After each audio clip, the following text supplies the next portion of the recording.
Fala aí pessoal, sejam todos muito bem-vindos ao meu canal. Eu sou o professor Rafael Barbosa, sou professor de ciências aqui no YouTube. E você está vendo agora um vídeo que eu vou falar com vocês sobre eletroquímica no Enem. Esse vídeo ele tem uma dinâmica um pouco diferente. Eu vou programar ele como estreia, tá? A gente vai assistir junto a estreia desse vídeo aqui no meu canal. E nesse vídeo especificamente nós vamos apenas resolver questões de eletroquímica no Enem. Então todas as explicações elas vão ser feitas pausadamente e você né? Você pode pausar ao momento que você quiser, tirar print e assistir aí a toda a explicação. Eu vou trabalhar com questões do Enem 2020, tanto do Enem digital como Enem PPL, como Enem comum, como também do Enem 2019. Então vou trabalhar as questões de eletroquímica que caíram nos últimos 2 anos. Então pega teu papel, pega tua caneta e acompanha essas resoluções, estão muito legal. Se você não é inscrito no canal, desce o player aqui embaixo, clica no botãozinho de se inscrever. E claro, se você quer me dar um voto de confiança, deixa o seu joinha, deixa o seu gostinho aí embaixo e comenta aqui embaixo que outros temas de aula você quer ver, tá bom? Então depois da vinheta, vem comigo que a gente vai resolver questão hoje.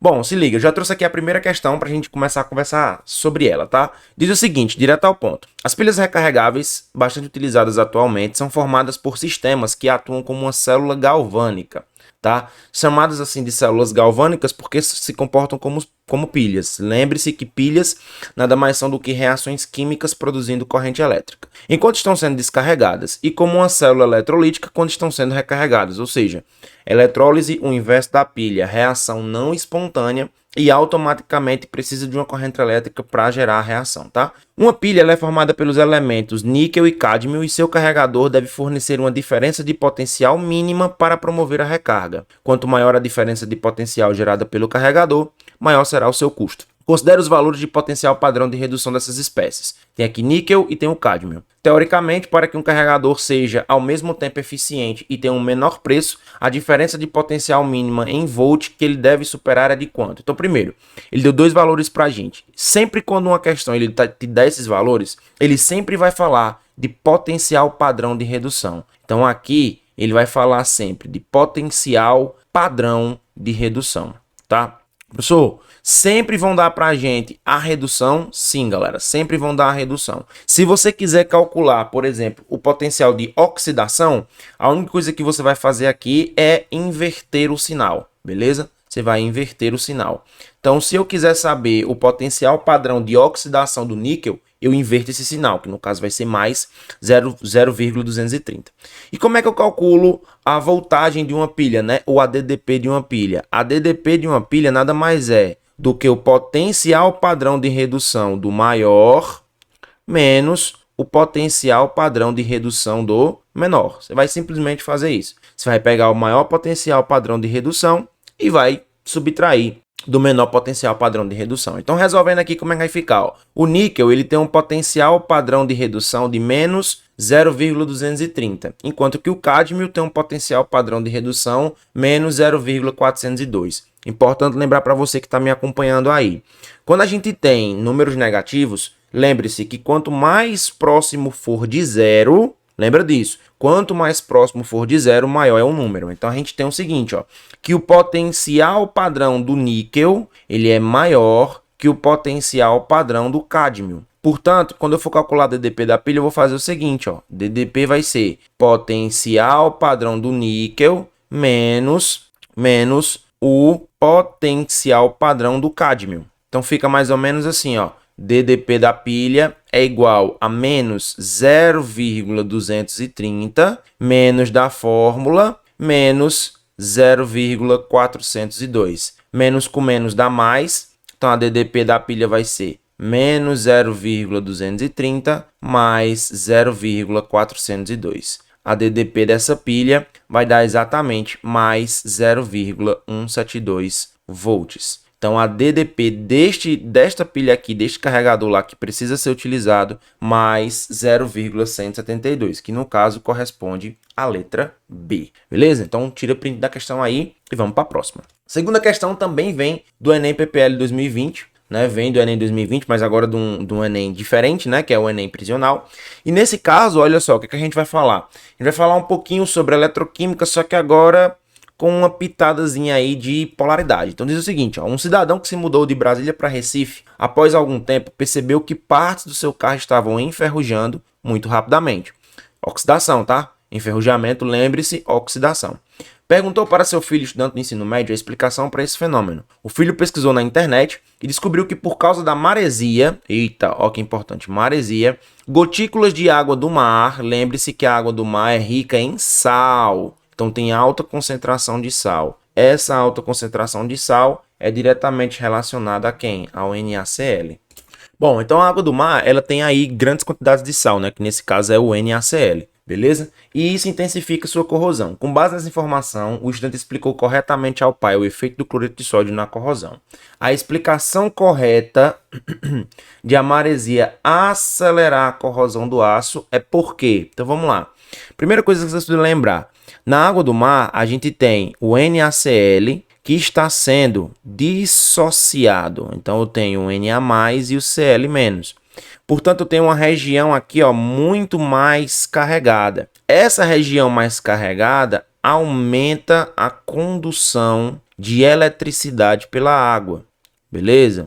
De eletricidade. Esse aumento da condução de eletricidade faz com que naquela região possa também acelerar o processo de oxidação. Por isso que enferruja mais rápido. Por quê? Porque agora você tem íons naquela região e esses íons favorecem com que aconteça esse processo de oxidação. Então, reduz o ferro? Não. Oxida o carbono? Pior. Dissolve a pintura do carro? Não, minha gente. Torna a água mais condutora? Verdadeiro. Diminui a dissolução do oxigênio na água? Incorreto. Então, alternativa correta dessa questão aí, letra D de dado, tornando a água mais condutora. Perfeito? Próxima questão diz o seguinte, também do Enem PPL 2020. Os tanques de armazenamento de gasolina, eles podem, com o tempo, sofrer processos oxidativos, resultando na contaminação do combustível e do solo à sua volta. Uma forma de evitar tais problemas econômicos e ambientais é utilizar preferencialmente metais de sacrifício, protegendo os tanques de seu armazenamento. Suponha que seja necessário usar um metal de sacrifício em um tanque de aço, que é uma liga de ferro-carbono,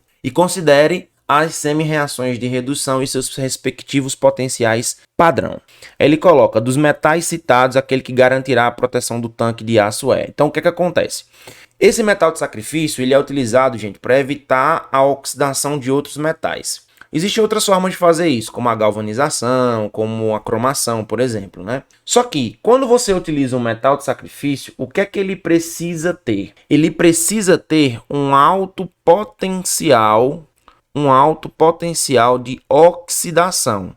E, consequentemente, ele tem que ter um baixo potencial de redução. Então, é bem simples de você encontrar quem tem o maior potencial de oxidação. É só observar quem tem o menor potencial de redução. Vamos avaliar aqui na tabela qual desses caras aqui tem o menor potencial de redução. Lembra? Quanto mais longe de zero, menor é o número. Quanto mais próximo de zero, quando negativo, maior é o número. Então, vamos lá. De todos eles, o que está mais longe de zero é esse cara aqui, concorda? Que é o zinco. O zinco, ele tem um menor potencial de redução. Como ele tem o menor potencial padrão de redução, automaticamente ele tem um maior potencial padrão de oxidação. Portanto, ele seria excelente como metal de sacrifício para cobrir a superfície de ferro. Então, nessa questão, letra A de amor. Então vamos nessa. Quarta questão diz o seguinte, ó, para realizar o desentupimento de tubulações de esgotos residenciais é utilizada uma mistura sólida comercial que contém hidróxido de sódio e outra espécie química pulverizada. Quando é adicionada água a essa mistura, ocorre uma reação que libera gás, hidrogênio e energia na forma de calor, aumentando a eficiência do processo de desentupimento. Considere os potenciais padrão de redução da água e de outras espécies em meio básico expresso no quadro. Está aqui o quadro expressando os potenciais padrão de redução. Qual é a outra espécie que está presente na composição da mistura sólida comercial para aumentar sua eficiência? Galera,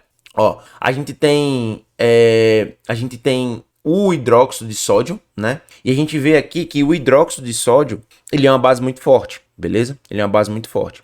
Para que essa mistura aqui, ocorre em reação que libera gás, hidrogênio e energia, aumentando a eficiência do processo de desentupimento. Então, para esse processo aqui e liberar gás e hidrogênio, ou seja, o gás e hidrogênio está saindo. Então, o que está acontecendo com ele? Obviamente, o gás e hidrogênio, neste caso, neste momento aí, ele está reduzindo, beleza? Está reduzindo. Então tá aqui ele, ó, redução da água, formando esse potencial padrão de redução aqui, de menos 0,83. Então o que é que eu tenho que fazer? Eu tenho que colocar nesse caso uma substância, um composto, que tenha um potencial padrão de redução menor que o da água, obviamente, para manter esse processo ainda em maior eficiência. Então, para isso, eu tenho que ter um potencial padrão de oxidação bem maior, que a gente só vai encontrar onde? Aqui, ó, no hidróxido de alumínio. Então, o hidróxido de alumínio, pelo fato de ter um potencial padrão de redução menor, ele vai apresentar uma maior eficiência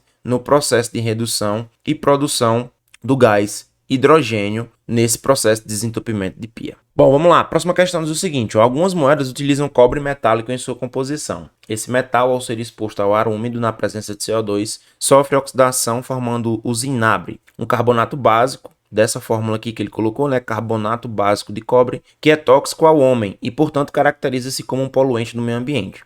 Com o objetivo de reduzir a contaminação com o zinabre, diminuir o custo de fabricação e aumentar a durabilidade das moedas, é comum utilizar ligas resultantes da associação do cobre com outro elemento metálico. A propriedade que o metal associado ao cobre deve apresentar para impedir a formação do zinabre nas moedas em relação ao cobre é, vamos lá. Obviamente, o cobre, nesse caso, está sofrendo uma oxidação, beleza? Se ele está sofrendo uma oxidação, então eu tenho que utilizar um composto, né, uma substância, que tenha um menor potencial de redução que o cobre. Por quê? Porque se ele tem um menor potencial padrão de redução, automaticamente ele tem um alto potencial padrão de oxidação.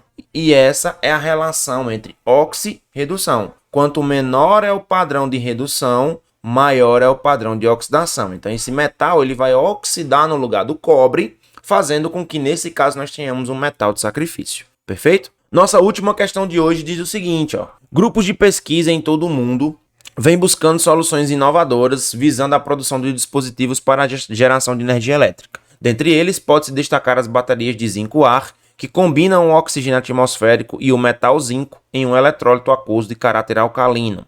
O esquema de funcionamento da bateria zinco-ar está representado na figura. Tem aqui o processo, né, onde entra o oxigênio, passa pelo eletrodo poroso, membrana separadora e aqui a formação do óxido de zinco. No funcionamento da bateria, a espécie química que é formada no ânodo. Então vamos lá. O que acontece no ânodo, né? No ânodo acontece oxidação, beleza? No ânodo acontece oxidação. Então, se você observar, é justamente aqui no eletrodo de zinco onde essa oxidação acaba acontecendo, onde ela ganha oxigênio. Então, nesse caso, a entrada de íons OH juntamente com o zinco acontece no eletrodo de zinco aqui desse lado, né? Portanto, é nesse local onde vai ocorrer a nossa queridíssima oxidação. Professor, como é que eu consigo ver isso, né? Você consegue ver quando o zinco ganha oxigênio. Ele está no eletrodo, se desprende do eletrodo ganhando oxigênio. Portanto, ele sofre, nesse caso, uma oxidação. Bom, gente, esse foi mais um vídeo aqui no meu canal. Espero que você tenha gostado dessa resolução de questões. Se gostou, deixa o seu gostei aqui embaixo. Não esquece de se inscrever no canal e compartilhar esse vídeo com mais pessoas para que a gente possa atingir mais gente aí que está estudando para o Enem. Muita gente vem me perguntando lá na minha rede social, no Instagram, se você não me segue. O link das minhas redes está por aqui em algum lugar nessa tela. Eu vou sim postar material para a URCA, tá? Inclusive resolvendo questões nesse mesmo formato aqui com vocês. Então, um grande abraço, a gente se vê no próximo vídeo.